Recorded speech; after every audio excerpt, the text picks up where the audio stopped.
I'd like to call to the stage Dr. Nicholas Weber and Dr. Todd Kelly, who has come with some props. You said no slides. No slides, but I didn't say anything about no props. All right, position statement. Obesity. This is like a double negative kind of thing. Obesity does not need to be optimized prior to anterior approach. The pro position, Dr. Nicholas Weber, likes them big, right? Likes them big. That's what you're saying. And chunky. Okay. And the con position, Dr. Todd Kelly, Dr. Weber. You guys don't know me, so I'm going to tell you about my journey a bit. While I'm telling you about that, because you may not care, I want you to think of your 3 most appreciative patients. The one that brought you the most tamales, the one that brought you the most chocolate chip cookies, the one that gave you the biggest, fluffiest hug you've ever had in your life. Think of those, and I'm going to introduce myself. I'm a tumor surgeon. I started doing joint replacement when I started a tumor program at a big hospital, and of course he imported me from Wisconsin to give this talk just to kind of poke more at Wisconsin. When you start a sarcoma program, everything's a tumor. 160-pound pannus, tumor. A butt that's dragging behind in a wheelchair, tumor. Absolutely perfectly fine. Every older partner I had called me the immensivist. Perfectly fine being the immensivist. So when I got to starting my practice, I said, okay, I'm going to do everything. That's what everybody says. And I did everything. So part of everything is doing everything that people don't want to do. For 15 years, I became this end-of-the-road type of surgeon. All posterior for 10 years. So I've been there. Ben Dom came and gave a talk at Aurora and said, there are all these outliers in the posterior approach. I stood up and said, you don't do anyone with a BMI under 25, or excuse me, over 25. He said, absolutely, yes, I do. I made all these excuses for doing the anterior approach. 3 times I tried to do the anterior approach in my patient population, which is a BMI of who knows, and I'll tell you a little bit about that. The first time, bloodbath. I don't know what I'm doing. Why am I a tumor surgeon doing something that's so difficult? Second time, okay, I'll do this. I stayed up all night thinking of my anterior approach the next day, and I said, why did I think about that? And my osteosarcoma resection, I didn't think about. Forget it. My one kind of take home to those of you who are posterior surgeons, have someone come and visit you, teach you how to do an anterior approach. Someone did that to me, changed my life, and I'm going to really get into things. I have an alpaca at home named Joe Schwab. Not necessarily because Joe Schwab helped me do that, but he may have. So, to the question, I don't know if you have a kindergartner. In kindergarten, they say, can you do hard things? I changed from being a pure orthopedic surgeon to a dad, and I want my kids to know you can do hard things. We have more and more literature saying, yes, there are still complications with obese patients. However, is their patient satisfaction the same? Yes. Is it better? Maybe not. Do we have problems with incisions? Absolutely. Do we have problems with incisions in little old ladies who have really thin skin? Do we have problems in women who have had C-sections? 100%. There are problems. Is that a reason to say obesity needs to be optimized? What does that even mean? Think of a BMI of 37, big, strong construction worker.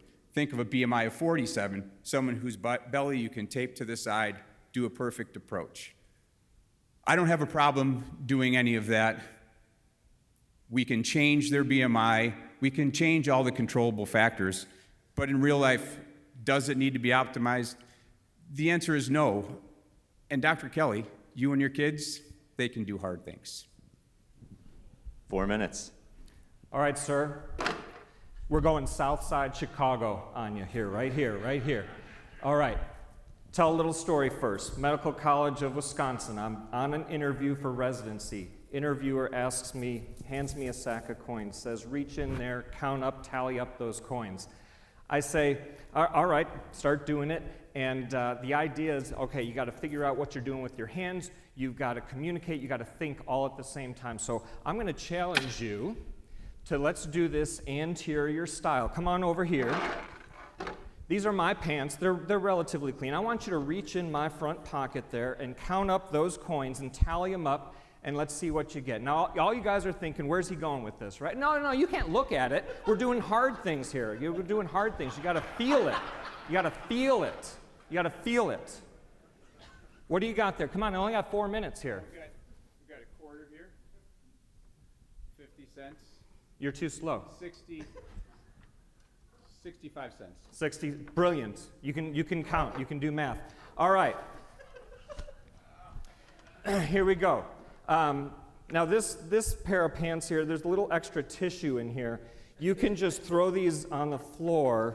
I'll clean it up. I'm going to ask you to reach in and do that same task anterior style. Now, while you're doing that, I'm going to tell another story here.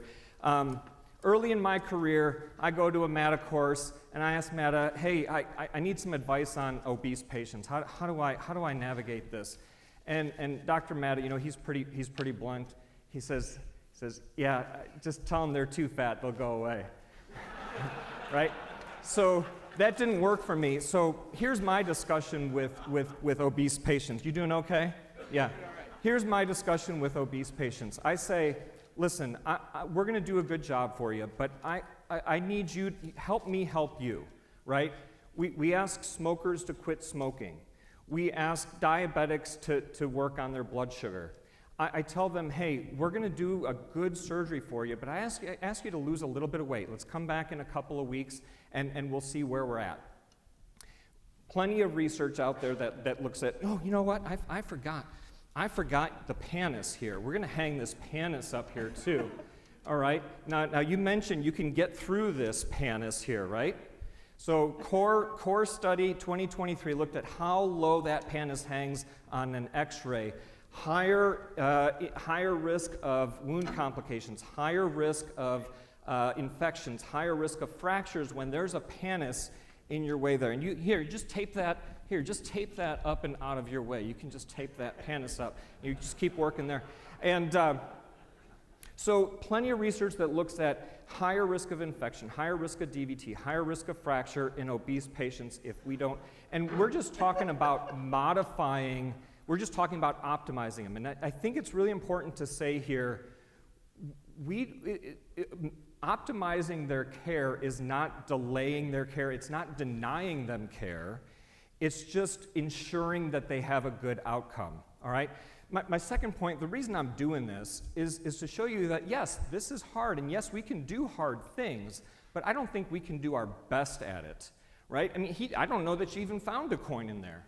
Well, I certainly did. Right? So this is hard, and I think we can make errors if we're not optimizing our patients. The other thing is there's a lot of research out there that looks at, we know joint replacement surgeons, there's a high physiologic load. Doing obese anterior approach, higher orthopedic load on us. So I think you have to think about yourself here a little bit too. These are tough to get through. 1 minute rebuttal. So here's what happens when you tell patients to optimize their body mass index. What happens is they diet, they go on Wegovy, and what happens is this. Their pannus goes away, right? Everything that you need to get out of your way to do an anterior approach goes away. 100% it does not. If their pannus hangs to their knees, my wife is here, and I love her. And we drive by this farm every day, and this guy's pannus, he hangs down to his knees. I made him lose weight. I did the 10% thing, and he did. And I think he lost it from his shoulders. So I'm almost positive, I want to optimize body mass index, but it's not necessarily optimizable. You have to treat these patients. I have to treat patients with osteosarcomas if their BMI is 70. We're in a similar situation. There are people that are just as debilitated by their arthritis as they are by their osteosarcoma in one way or another. We got to do what we got to do. 1 minute rebuttal. I'm going to take you through another scenario. You got two patients. One patient comes into your office, their BMI is 40, and they say, Doc, you got to help me. Give me some pain meds, do my surgery. I need to get this done. And I give them that same conversation, come back in 2 months, lose weight. Their BMI starts at 40. I got another patient whose BMI comes in at 42, and I give them that same instructions. Now this one comes back with a BMI now of 40. So now they're both at 40, right? Which one do you think is going to do better with that surgery? Same otherwise. I think if you plug that into Christoph's algorithm, you're going to see that this patient who did lose some weight and optimized their care does a little bit better. And the reason is the psychological term for that is called locus of control. One has an external locus of control. They want someone else to do something for them. The other has an internal locus of control. They are able to kind of take control and do some things for themselves to get them in a better position to do well with that surgery. Thank you, gentlemen. Excellent debate. Excellent. This is the kind of crap we want going on here.